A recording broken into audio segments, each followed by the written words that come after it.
Voici un chauffage d'installation extérieure qui fonctionne au gaz propane, l'appareil le plus utilisé actuellement dans les élevages avicoles.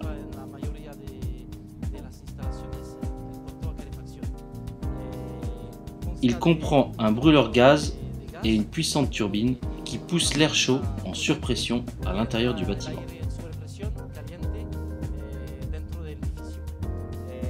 La prise d'air du chauffage est à l'extérieur du bâtiment, garantissant ainsi un air toujours propre.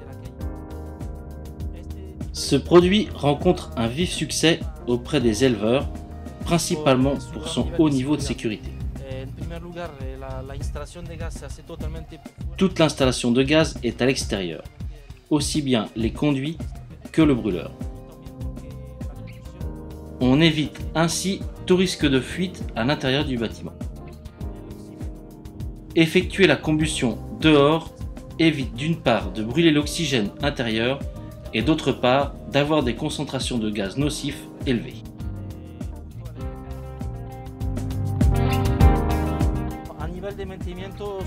L'entretien principal consiste à le maintenir propre.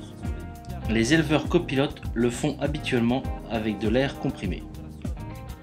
Pour cette opération, il faut d'abord lever le capot de protection pour accéder au brûleur et enlever la poussière en soufflant de l'air.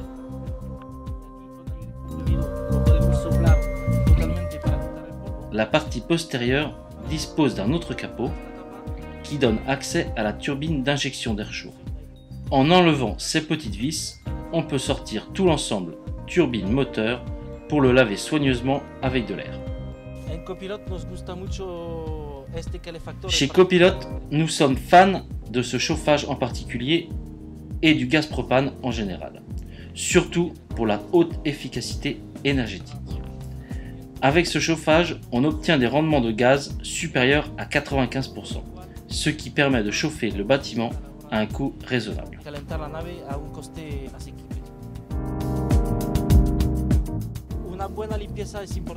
Pour maintenir le niveau de fiabilité du chauffage, les opérations d'entretien sont importantes. Nous disposons ici d'une cellule photoélectrique qui contrôle la couleur et la taille de la flamme. Avec un chiffon doux, nous lavons le viseur optique pour la maintenir propre.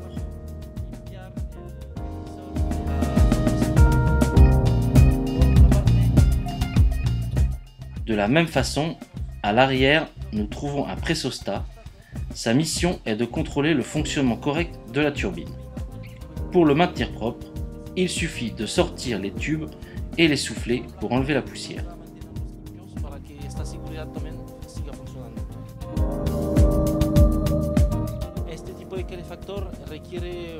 En comparaison d'autres chauffages sur le marché, celui-ci a un fonctionnement particulier. D'abord parce qu'il participe aussi à la ventilation. Si on veut éviter une surconsommation, il est nécessaire de prendre en compte cet apport d'air frais. Avec une régulation comme le WaviSense, nous disposons de compteurs qui permettent à l'éleveur de connaître les mètres cubes qui proviennent du chauffage. D'autre part, dans des bâtiments très étanches, l'usage de la surpression peut provoquer une stratification de l'air. Si le chauffage fonctionne en permanence, on peut trouver des différences de température verticales. Pour éviter ce problème, il suffit d'arrêter le chauffage de temps à autre. Un fonctionnement cyclique stoppe la surpression et permet à l'air de se mélanger correctement dans tout le volume du bâtiment.